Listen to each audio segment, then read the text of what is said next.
제가 천천히 읽어드리겠습니다. 혹시 이렇게 보이시는 분들은 같이 공독하면 좋겠습니다. 잘 보이시지 않는 분들은 그냥 이렇게 들으시면 될 것 같아요. 제가 공독해드리겠습니다. 예수께서 길을 가시다가 알페오의 아들 레위가 세관에 앉아 있는 것을 보시고 말씀하셨다. 나를 따라오너라. 레위는 일어나서 예수를 따라갔다. 예수께서 그의 집에서 음식을 잡수시는데 많은 세리와 죄인들도 예수와 그의 제자들과 한자리에 있었다. 이런 사람들이 많이 있었는데 그들이 예수를 따라왔던 것이다. 바리새파의 율법학자들이 예수가 죄인들과 세리들과 함께 음식을 잡수시는 것을 보시고 예수의 제자들에게 말하였다. 저 사람은 세리들과 죄인들과 어울려서 음식을 먹습니까? 예수께서 그 말을 들으시고 그들에게 말씀하셨다. 건강한 사람에게는 의사가 필요하지 않으나 병든 사람에게는 필요하다. 나는 의인을 부르러 온 것이 아니라 죄인을 부르러 왔다. 아멘. 오늘 같이 나눌 제목은 누가 하나님 나라에 들어가는가 라는 제목입니다. 성경 구절을 좀 띄워주시고요. 우리 어르신들 한 주간 평안하셨어요? 오늘은 약간 이렇게 좀 평소보다 힘이 좀 없으신 것 같아요. 평안하시죠? 네. 옆에 있는 분들에게도 좀 같이 한번 인사 한번 나눠주시겠어요? 그냥 안녕하세요. 이렇게 간단하게 인사 나누시죠? 안녕하세요. 네. 건강하십시오. 네. 건강하시기 바랍니다. 네. 안녕하시죠? 네. 길을 다니다 보면 이렇게 요즘에 좀 옛날처럼 많이 보이지는 않는데 이렇게 주보 같은 거 이렇게 나눠 주시면서 주보나 뭐 이런 거 나눠 주시면서 예수 믿으세요, 예수님 믿으세요 이러면서 이렇게 전도하는 분들이 있었어요. 그죠? 그런 분들이 계시면 이렇게 길을 가다가 어떤 분들은 그런 이제 전도지나 어떠한 주보를 이렇게 받으면서 이렇게 대답하시는 분이 있죠. 예수 믿으세요? 그러면 뭐라고 대답하냐면 네, 저 교회 다닙니다. 이렇게 대답하는 분이 계세요.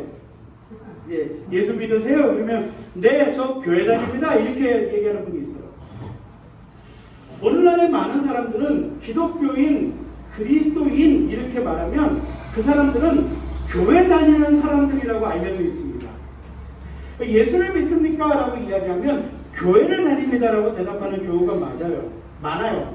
근데 그 말이 뭐 다 틀린 말은 아니지만 정확하게 말씀을 드리면 그 대답은 틀린 대답입니다. 예수 믿으세요? 라고 말하는데 네, 저 교회 다닙니다. 라고 말하는 것은 정확하게 얘기하면 본질을 벗어난 이야기예요. 예수를 믿는 사람이 반드시 교회를 다니는 사람하고 같지 않아요. 진짜 그리스도인이라는 것은 단순하게 교회를 다니는 사람이 아니고요. 그리스도인들이란 하나님을 믿는 사람이란 교회에 나오는 사람들이기 전에 온 마음을 다해 예수를 따르는 사람들을 말합니다. 단순히 종교 생활을 하게 된 사람이 아니고요.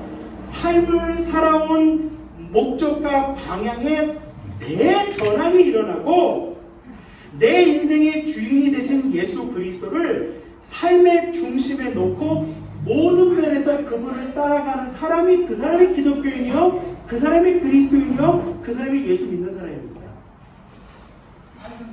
제가 목사인데요, 이렇게 교회에서 목회를 하다 보면 다른 목적 가지고 교회 온 사람 엄청나게 많아요.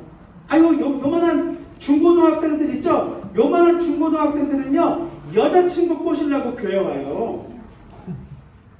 어른들은요, 사업 고객 확보하려고 교회 와요. 어떤 사람들은 친구 사귀려고 교회 와요. 어떤 사람은 신입장가 가야 되는데 내가 사귀는 남자가, 내가 사귀는 여자가 교회 나와야지 결혼해 준다고 그러니까 그것 때문에 나와요.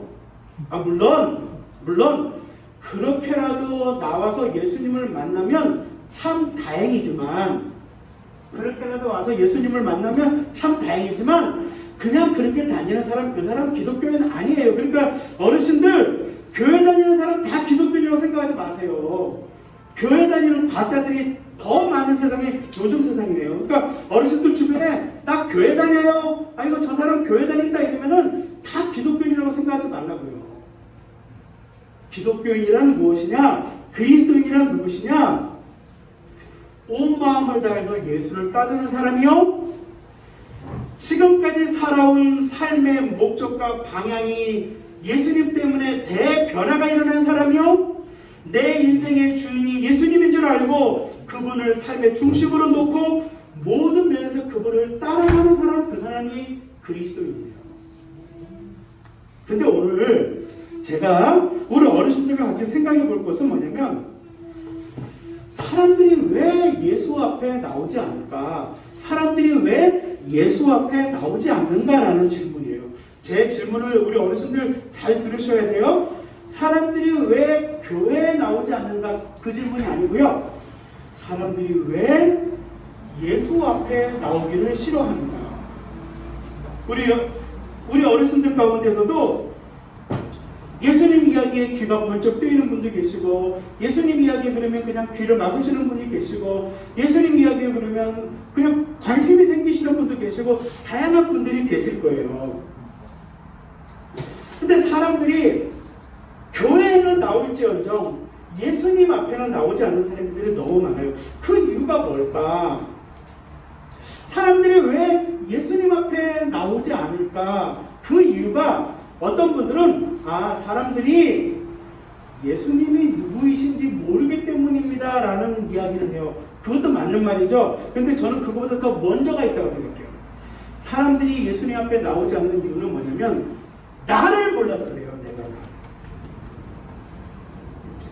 예수님을 모르는 것 전에 사람들이 예수님 앞에 나오지 않는 이유는 뭐냐면 내가 누구인지 모르기 때문입니다. 내 자신이 누구인지 모르기 때문이에요. 사람들에게 예수님을 이야기하고 복음을 이야기하면 이런 반응을 보여주시는 분들이 꽤 많아요. 나는 예수가 필요 없는 사람입니다. 예수가 나한테 필요 없어요. 내가 이 정도면 그래도 꽤 도덕적으로 살아왔고, 이 정도면 꽤 착하게 살아왔고, 내가 남한테 해코지한 사람도 아니고, 나도 보없이 살만한 사람이고, 나 정도면 잘 살아왔어요. 예수가 뭐가 필요해요? 이 정도 재산이면 나도 꽤 누리고 살 수 있고, 이 정도 지식이면 나도 은퇴하기 전에는 아주 잘 나가는 사람이었고, 나도 교양 있는 사람이고, 이 정도면 나도 세상 재미있게 살아갈 수 있는데 예수가 왜 필요하냐? 예수가 필요한 사람은 따로 있다. 나는 예수가 안 필요하다. 맞습니다. 예수가 필요하지 않은 분들이 있을지 몰라요.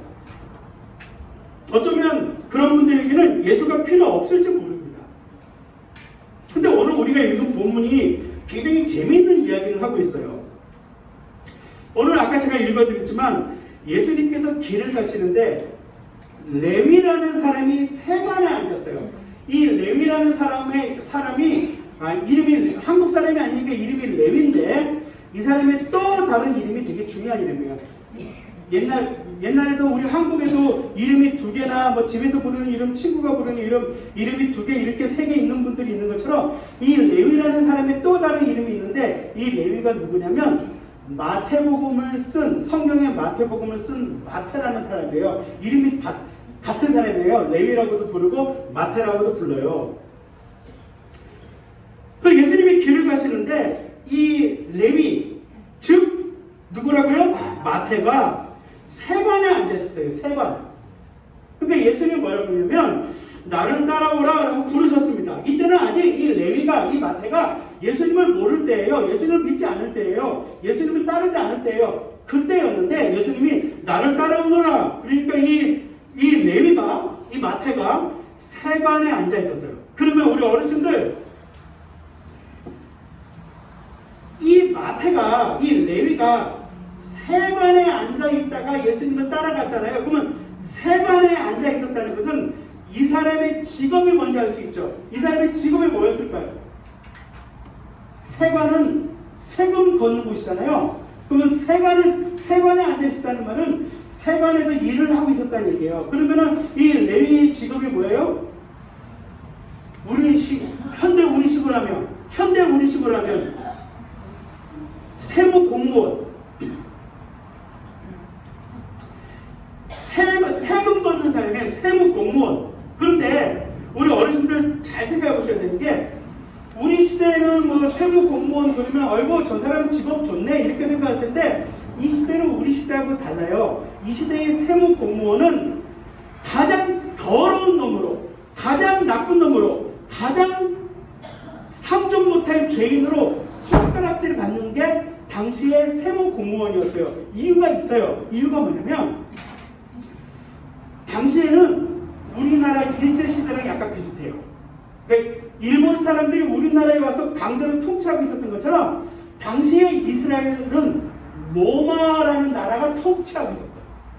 우리나라 일제시대처럼 로마라는 나라가 이 이스라엘을 강제로 통치하고 있었어요. 근데 세금 공무원들이 무슨 짓을 했냐면, 세금 공무원들이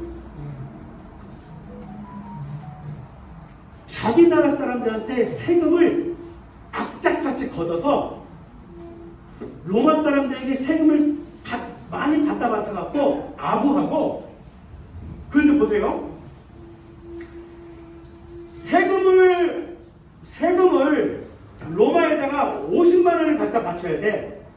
근데 이 당시에 세무 공무원들은 어떻게 했냐면, 50만 원만 거두면 자기한테 남는 게 없지요. 50만 원을 로마에 줘야 되니까. 그러니까 50만 원 세금을 줘야 되면 100만 원, 200만 원, 300만 원 뜯어가지고 로마에다가 세금 50만 원 갖다 바치고 나머지는 지 주머니에 넣었다고. 이런 짓을 세무 공무원들이 매국노처럼 했어요. 그러니까 우리나라 일제시대처럼 일본의 앞잡이 노릇을 하면서 우리나라 국민들이 고열을 짜가지고 막 일본에다 갖다 바치고 이랬던 짓을 한 것처럼, 당시의 세무 공무원이 그런 짓을 했어요. 그러니 사람들에게 평판이 어떻겠어요? 어르신들, 그런 사람을 우리는 뭐라 그래요? 매국노라고 그래요. 그런 사람들은 그 상종도 못한 사람이에요. 당시의 세금 공무원이 그런 짓을 해가지고 많은 사람들에게 가장 많은 손가락질하고, 상종 못할 인간이라고 얘기하고, 매국노라고 얘기하고, 반역죄라고 얘기하고, 너희들 같은 인간들은 죄인들 중에서도 정말 저질 죄인이야 이렇게 취급받던 게 누구냐면 세무 공무원이었어요. 근데 당시에 세리가 이 세리가 뭐 하던 사람이에요? 세무 공무원이었어요. 그러니까 얼마나 나쁜 사람이에요. 당시에 죄인 하면 대표로 나오는 사람이 세무 공무원이에요. 세리들이었어. 그런데 예수님이 뭐라 그래요? 그 세리들한테, 그 세리 마태한테 뭐라 그래요? 나를 따라오너라. 그리고 예수님이 그 밑에 보니까 15절에 보니까 뭐라고 나오세요? 예수께서 그의 집에서 음식을 잡수시는데, 예수님이 이 마태의 집에 가셨어. 이 세리 마태의 집에 가셨어요. 그래갖고 마태의 집에서 잔치가 열렸어요. 그럼 우리 어르신들, 세리 마태의 집에 조금 전에 말씀드렸잖아요. 세리라는 게 세금 공무원이라고 말씀드렸잖아요. 세금 공무원이 당시에 얼마나 나쁜 사람들인지 제가 말씀드렸잖아요. 그러면 이 세리 마태의 집에서 잔치가 열렸어요. 그런데 손님들이 많이 왔어. 그러면 우리 어르신들, 오는 손님들이 어떤 손님이었을까요? 비슷비슷한, 그죠? 유유상종, 비슷비슷한 사람, 같은 세리이거나 아니면 같은 당시에 그 세리와 같은 취급을 받는 사람이거나, 그 정도 유유상종이라고, 당시에 최고의 죄인이고 상종도 못할 마태의 집에 잔치가 열렸고 예수님이 거기서 음식을 드시는데, 그 잔치 자리에 온 손님들을 보니까 다 마태하고 비슷한 상종도 못할 죄인들이 그 집에 가득한 거예요.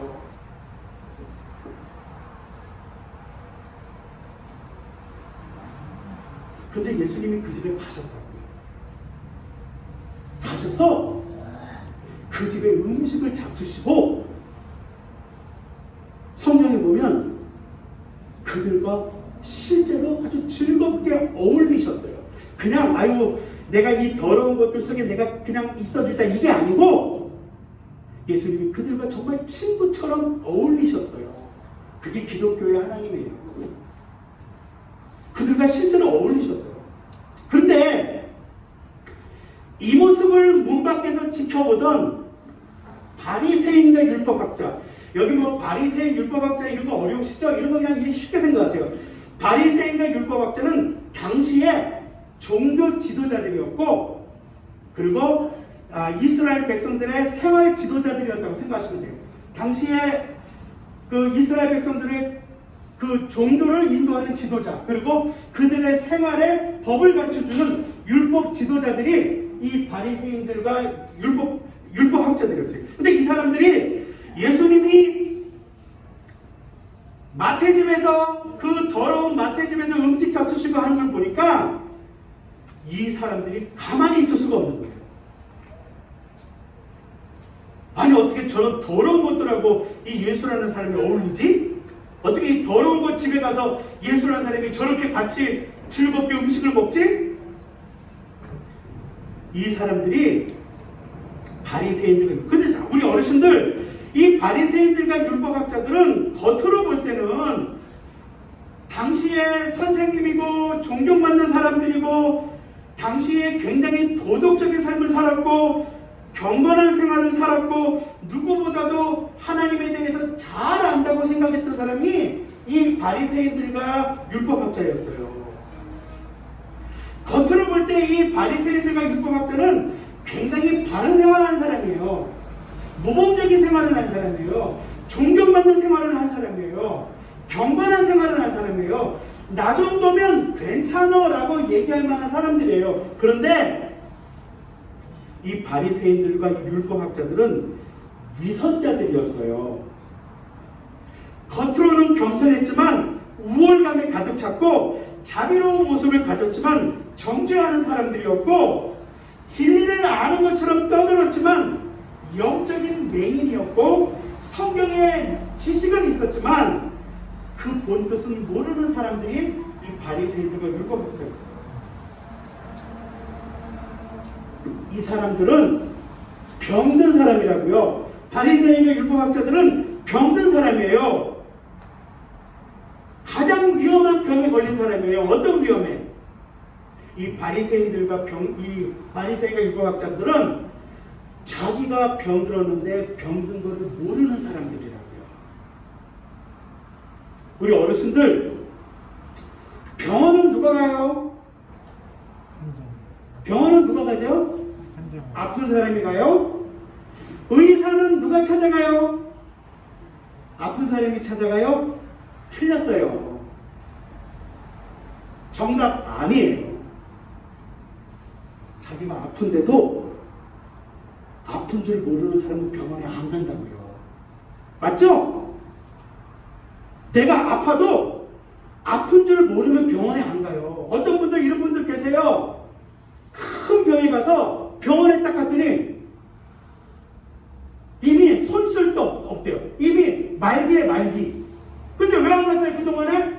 괜찮았으니까. 그러니까 병원에 가는 사람은 아픈 사람이 아니에요. 의사를 찾아간 사람은 아픈 사람이 아니에요. 어떤 사람이에요? 아픈 줄 아는 사람이에요. 근데 진짜 무서운 건 뭐예요? 아픈 줄 모르는 게 무서운 거예요. 바리새인들과 율법학자들은, 이 사람들은 병든 사람들이고 아픈 사람들이었는데 문제가 뭐였느냐? 더 심각한 문제가 뭐였느냐? 아픈 줄 몰랐어요.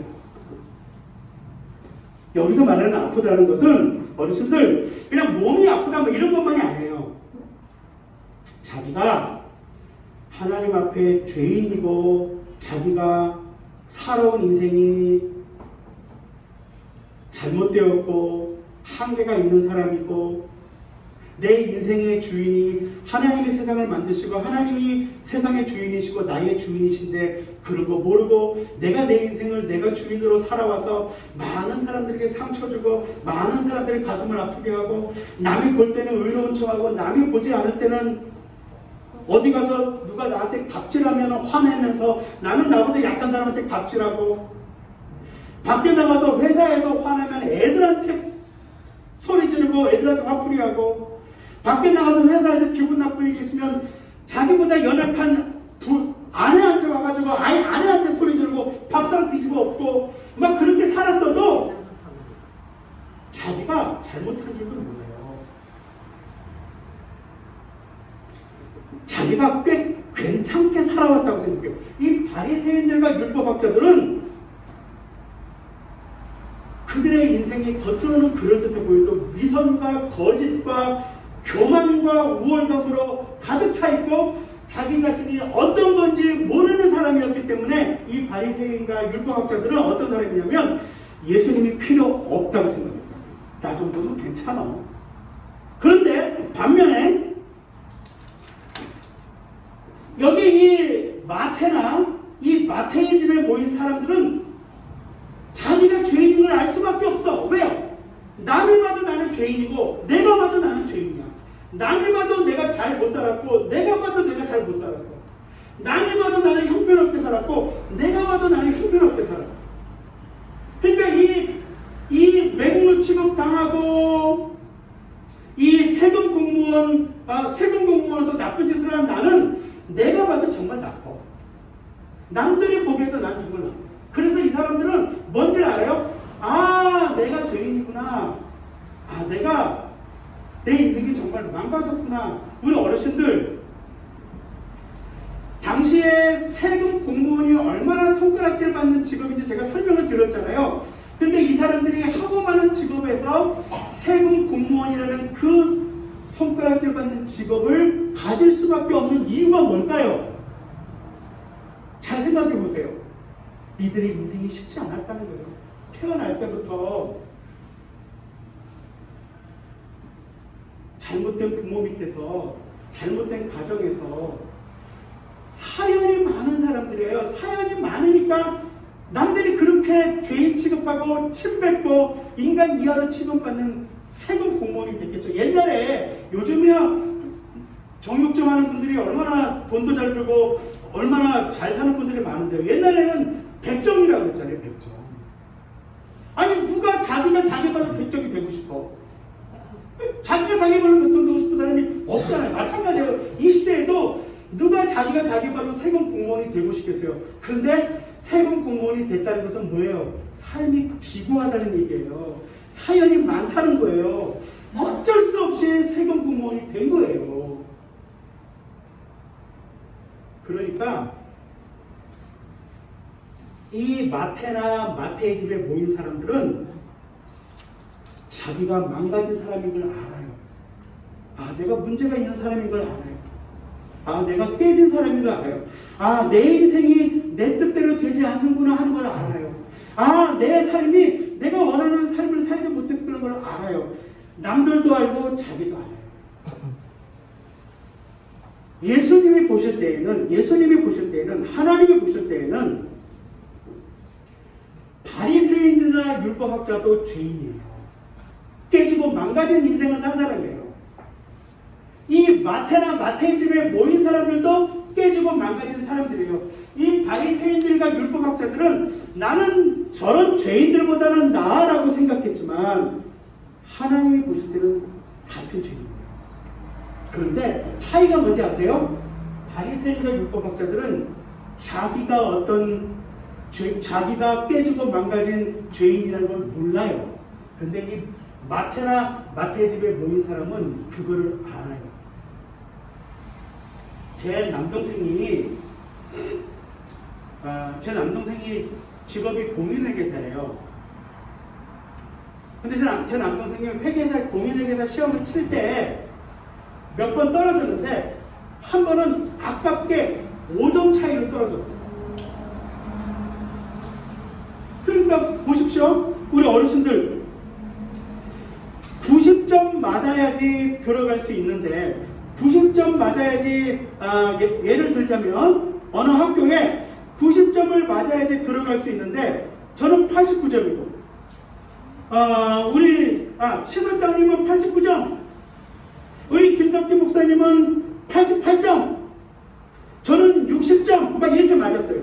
그러니까 우리 셋이 뭐라고 하냐면 우리 셋이 김덕기 목사님이 나는 87점인데 3점 차이로 떨어졌어요. 그러니까 옆에 있던 우리 시설장님이 나는 89점인데 1점 차이로 떨어졌어요. 우리끼리는 만나갖고 누가 점수가 높냐 막 서로 비교하죠. 그런데 그 학교의 입장은 뭐예요? 89점으로 떨어졌나, 87점으로 떨어졌나, 60점으로 떨어졌나, 떨어진 거는 같아요. 그러니까 우리는 우리끼리 나는 바리새인보다 나아, 나는 율법학자보다 나아, 나는 저 인간보다 나아, 나는 마태보다 나아. 우리는 우리끼리 비교하고 살지만, 하나님이 보실 때에는 하나님 나라에 못 올 사람들이라고요. 우리끼리 89점이다, 70점이다, 30점이다. 아이고 저 빵점짜리 인생아 이렇게 말하지만 하나님 나라에 못 들어가는 건 똑같아요. 하나님 보실 때에는 모든 사람들은 하나님의 기준에는 못 미치는 거예요. 그런데 제가 오늘 이야기를 마치려고 하는데, 그런데 어떤 사람들이 하나님 나라에 들어갈 수 있냐면, 나는 예수님이 필요합니다. 내 인생에는 예수님이 필요합니다. 나는 내 인생에는 겉으로 볼 때는 괜찮은 사람으로 보이지만 나는 사랑을 줄 줄도 모르고 사랑을 받을 줄도 모르고 사랑의 굶주려 있으면서도 괜히 딴소리만 하고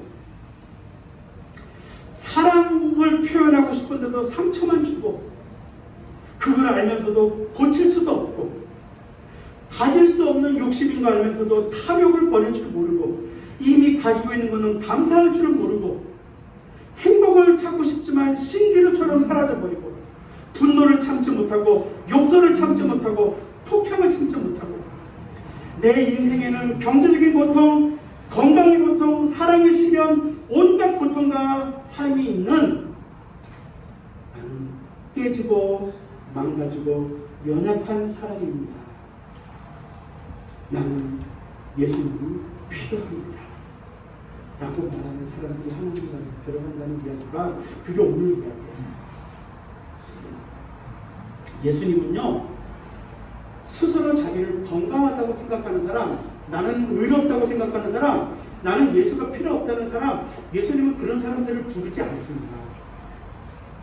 예수님의 마음은 모든 사람을 부르고 싶으시지만, 예수님의 마음은 모든 사람을 부르고 싶지만은 예수님께 반응하는 사람은 자기가 아픈 사람인 것을 몸만 아픈 게 아니라 내가 내 인생과 내 삶에 정말 깨지고 망가진 것이 많고 나는 하나님을 버리고 내가 내 인생의 주인으로 살아가구나. 나한테는 예수가 필요하구나. 예수님은 누구를 부르세요? 예수님은 병든 사람을 부르세요. 죄인을 부르세요. 자기 의와 자기 만족에 빠져있는 사람들에게 예수님이 주실 것은 아무것도 없습니다. 죄인이 하나님 나라에 들어가는 유일한 길은 스스로 죄를 고백하는 것입니다. 여기서 말하는 죄는 거짓말, 도둑질 이런 걸 말하는 게 아니에요.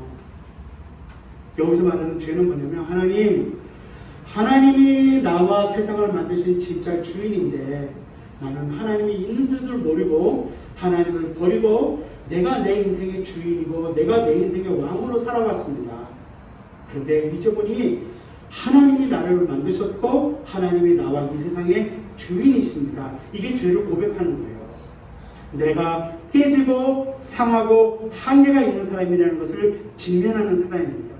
그 삶에서 벗어나 구원을 얻는 유일한 길은 십자가에서 나를 대신해서 죽으시고 부활하신 예수님을 믿고 나의 주인으로 받아들이는 것을 아는 사람입니다. 그렇게 예수님을 받아들일 때 우리는 죽어서만이 아니라 이 땅에서 하나님의 나라를 맛보며 경험하며 하나님의 다스림과 통치를 받아서 내 삶과 내 인생에 놀라운 변화가 일어나는 것을 이 땅에서부터 맛보며 살아갑니다. 그리고 죽어서도 죽음을 넘어 영원하신 하나님의 나라에 이르게 됩니다.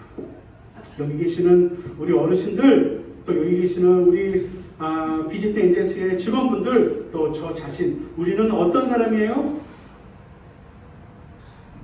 우리는 스스로 바리새인과 율법학자들처럼 예수가 필요 없는 사람이에요? 그는 뭐 저 어떻게 할 수 없습니다.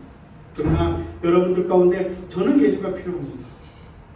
저는 하나님 없이 살아온 내 인생이 죄인이고 깨지고 망가진 인생이었던 것을 인정합니다. 나는 예수를 받아들이고 예수를 따르기를 원합니다 라고 말씀하시는 진실, 그것을 믿고 받아들이시는 분들은 영원하신 하나님의 나라에 이르시게 될 것을 주님 안에서 말씀드립니다. 이 모든 하나님의 나라에 이르는 이 축복이, 이 놀라운 구원 역사가 우리 모두에게 있게 됩니다.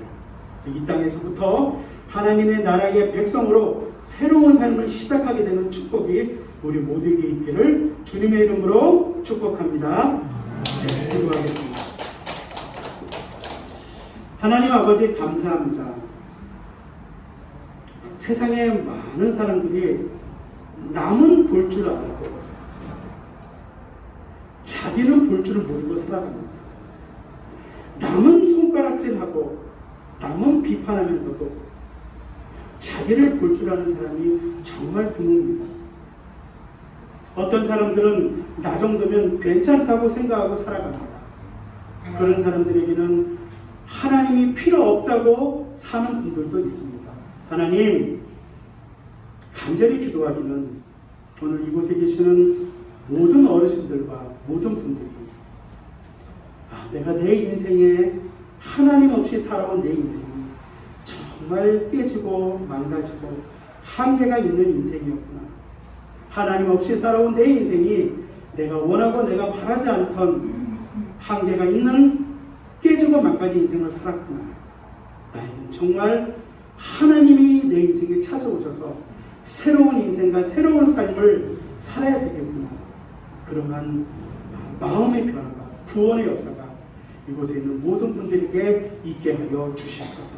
그래서 우리 모두가 하나님의 백성이 되어서 예수님을 믿고 하나님의 백성이 되어서 이 땅에서부터 하나님의 다스림과 통치를 받는, 그래서 내 인생에 놀랍게 변화되어지는, 내 인생에 놀랍게 마무리되어지는 축복을 다 받게 하시고 이곳에 있는 모든 분들이 영원하신 하나님의 나라에 다 이룰 수 있도록 주께서 역사하여 주시옵소서. 이제는 우리 주 예수 그리스도의 은혜와 하나님 아버지의 영원하신 사랑과 성령님의 내주 충만 교통 역사하심이 오늘 예수님을 따르기를 원하는, 그리고 내 인생을 하나님 앞에서 진지하게 돌아보고 내 인생에 예수님을 주인으로 받아들이기를 원하는, 그리고 그 예수님을 더욱 알아가기를 원하는 모든 어르신들과 그 가정과 그 후손과 그 자녀 위에, 그리고 우리 비지트 엔젤스에서 땀 흘려 섬기며 일하시는 모든 직원분들 위해, 그리고 우리 비지트 엔젤스 위해 지금부터 영원토록 함께 하시기를 간절히 축원하옵나이다.